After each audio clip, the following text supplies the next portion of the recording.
Good evening, Card Beauty. It is RJ. It is Sunday, so it is time for the Sunday Trivia Recap.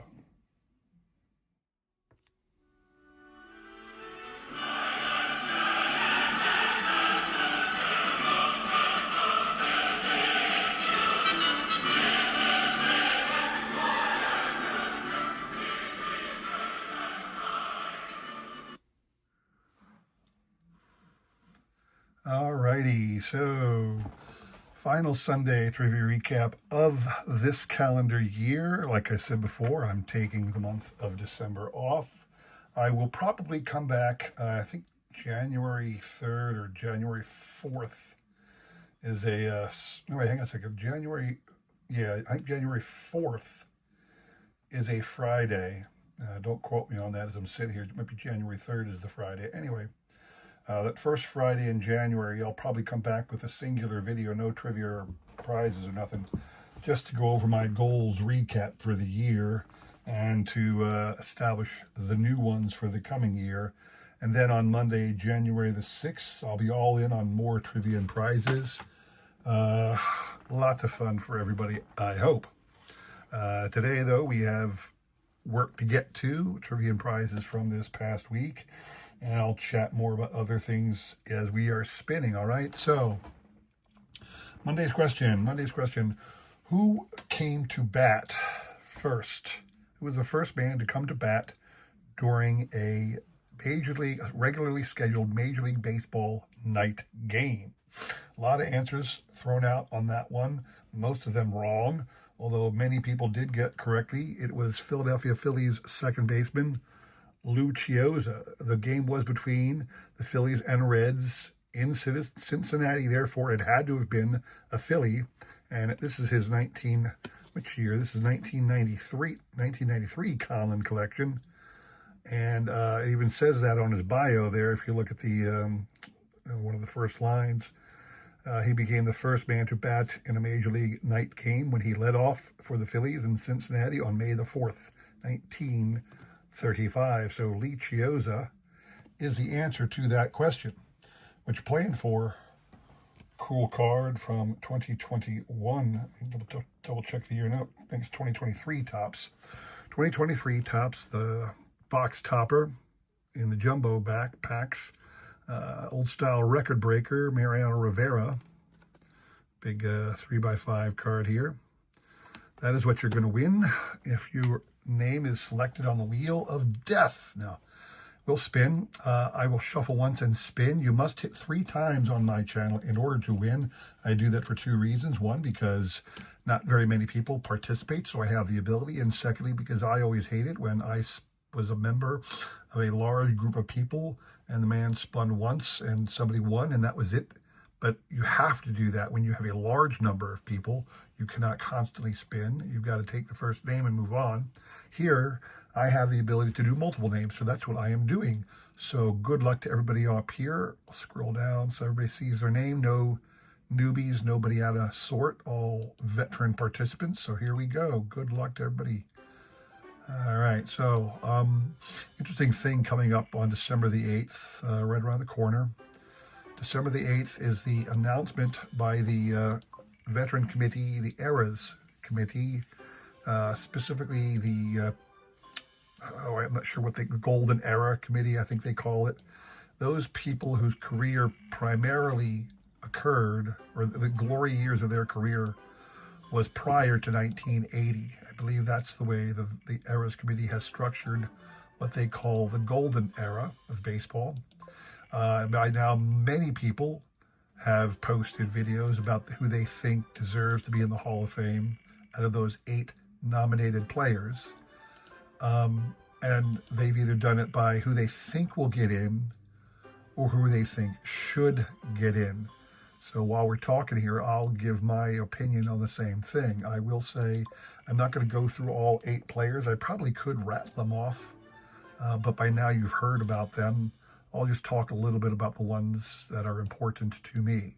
So who do I think will get in? I actually believe you will see 3 people elected into the Hall of Fame this year from this committee, from this Eras Committee, 3 of them. So the first one I think will get in is Dick Allen. Dick Allen, you know, he's missed it several years now. He has been through the ringer several years, just missing it. I think he will finally get in, and in my opinion, rightly so. I saw a really, I think I mentioned this earlier, I saw a really cool statistic. It said he led for a 10-year span up in the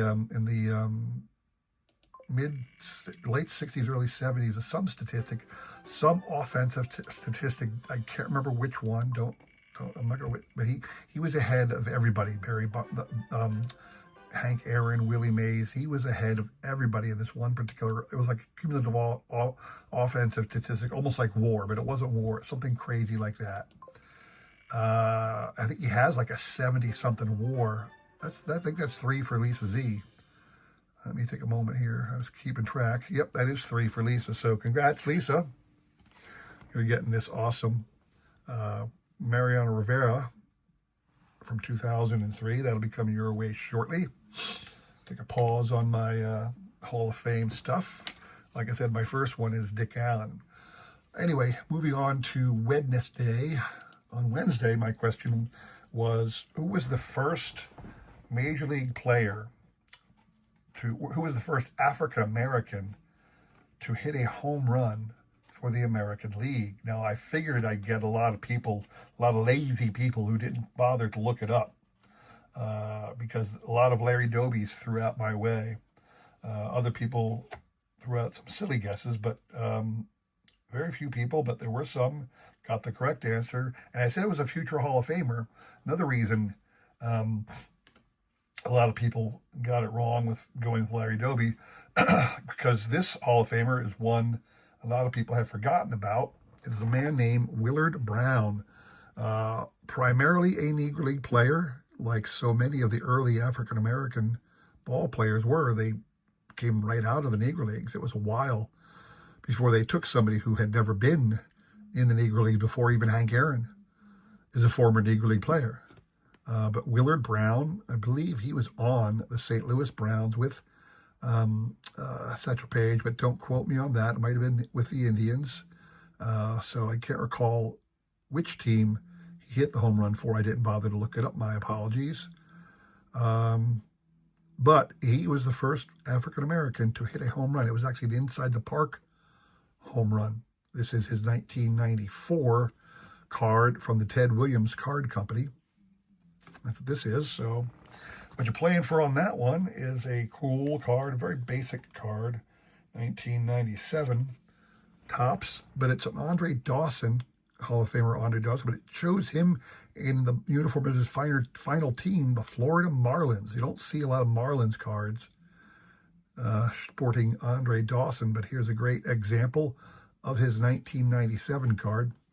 Almost his career statistics, although he did play a little bit in 1997 before he finally retired. So that's what you're playing for on that one. Everybody up here on the screen was kind enough to throw out a guess. Again, nobody out of the ordinary, all veteran participants in my thing. Lisa Z, you are out. You cannot win but once a week on my channel. Everybody else is in and up for grabs. We will shuffle once again and spin. Good luck to everybody on this one. So my second individual who I think will get into the Hall of Fame is Dave Parker. Dave Parker is one of those guys who I think should have been in a long time ago. Parker suffered from decreased production due to injuries in the 80s. You can blame the cocaine scandal if you want. I'm not one to do so. He had a lot of injuries, but he also he had a lot of leadership. He was a leader in a lot of the other teams he participated in with over the years. After he left the Pirates, he went to the Reds. Although, people might say, Pete Rose coming back to the Reds is who led them to greatness and eventually getting there in the 90s.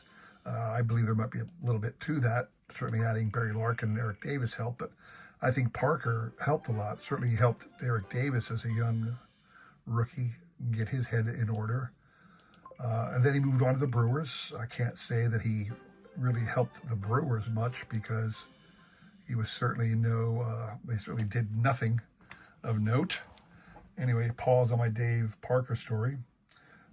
Ken over at God is Great. You've hit 3 times, sir. I'm going to be sending you this card. Congrats to you, sir. Moving on to Friday's question. I said, who was the first African-American umpire to reach the major leagues? Now, everybody got this one because they actually looked it up. Nobody threw it a guess. They all looked it up so they knew. The answer is little known, Emmett Ashford. Emmett Ashford has essentially 2 cards, although it's listed as 16 on his trading card database. This is the Sportscasters release, 77, I believe, through the early 80s. These cards of information about all different sports, and here he is pictured on the Sportscaster card. Little back here, first black umpire, right there, you can see it. That's pretty much all he's known for, but I'm certain he had quite an illustrious career. Of course, just like Major League Baseball players, he was plucked out of the Negro Leagues eventually because, I mean, where else would a black umpire have served prior to the Major Leagues other than Negro League Baseball? So, shout out to Emmett Ashford. That was the answer to the question. What you're playing for, cool card from this year's Topps Big League product. Kind of a red foil Bryce Harper card. That's what you're playing for on this one. And to go back to this one, the individuals up on here on the screen were kind enough to throw a guess. Ken, you are out. Lisa, you are out. Everybody else is in for the running. I will do one shout out, although this guy's not a newbie, haven't seen him in a while. Card Collector 65 JW, welcome back. So everybody here on the screen is up. Shuffle once, spin. Good luck to everybody on this one. And like I said, Parker deserved it. And then he went on to the A's, and he helped the A's go to 3, get to 3 pennants. I think it was with the A's after the Reds, and then he finished up with the Brewers. But anyway, Parker, I think, will definitely get in. And the last one I think that will definitely get in, I believe that there are 2 Negro League players up for election, and I believe one of them, John Donaldson, will be elected. I can't remember the other guy's name, forgive me. It's easy to look up and find out, but I just in doing my own little research, John Donaldson is one of those forgotten Negro Leaguers who really was very, very good in an era mostly before the glory years of Negro League ball back into the 30s. John Donaldson's career was, and he was well respected around baseball. One of those things where people like John McGraw wish they could have signed John Donaldson. So I think he also will get into the Hall of Fame. So those are the 3 I think will get in. Dick Allen, Dave Parker, and John Donaldson. Now, a lot of people were hoping Louis Tiant will get in. I highly doubt it. Steve Garvey and Tommy John probably never going to get in. People think Tommy John will be like Bert Blyleven and eventually get in. I don't see it. I don't see Ken Boyer ever getting in. He just doesn't have it. So those are the guys I believe are going to stop because Jimmy LaCari hit the 3rd time. Congrats to you, Jimmy. You'll be getting this awesome Bryce Harper card. But those are my picks for the Hall of Fame.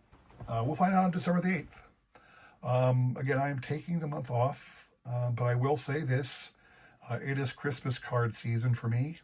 One of the things I have done every year is send out cards, Christmas cards to everybody I have an address for. Anytime somebody has won or sent me anything, I've written down the address and I have a list going. I don't know how many people it is, but 50 or 60, who knows. But I send out Christmas cards to every one of those, and I always include just a couple junk wax era cards, just some cards, something. Never anything worth a ton of money. Rarely is it worth more than $1. But just it's fun.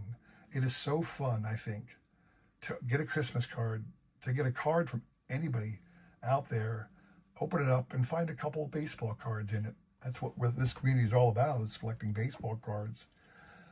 So I think it's a really fun thing to do, and I'm sure a lot of people appreciate it. So hey, everybody else on that list up there, everybody else who participates in my trivia and prizes, don't worry, you didn't win technically, but do expect a Christmas card full of goodies coming out. And like I said before, more than likely I will go through my pack of refrigerator magnets that I got from the Phoenix Company, the 1989 Phoenix Company baseball player magnets, magnettables they were called. I would probably unload a whole bunch of those in these Christmas cards. I'll probably have to put a little disclaimer on the outside envelopes. So don't be surprised if you see that. I'll say refrigerator magnets enclosed, just so that their scanners don't freak out. They get some kind of weird register, weird reading on the scanners as they go through, and it shuts down the whole thing. I'll have to tell everybody refrigerator magnets enclosed, so that they understand that's what's setting off the scanners. Hopefully, I don't think I'm not sure if the magnet's strong enough to set off the scanners, but who knows? Anyway, I'm taking the month off. I will be back. Let me take a look real quick. What day is it? I want to say it's January so January 3rd, that's a Friday. I'll be back just to do my goals recap and goals for the new year. No trivia or prizes. We'll start the trivia and prizes on January the 6th. That's a Monday. We'll be back with brand new stuff. Lots of fun things to talk about. All right. That's all I have for you today.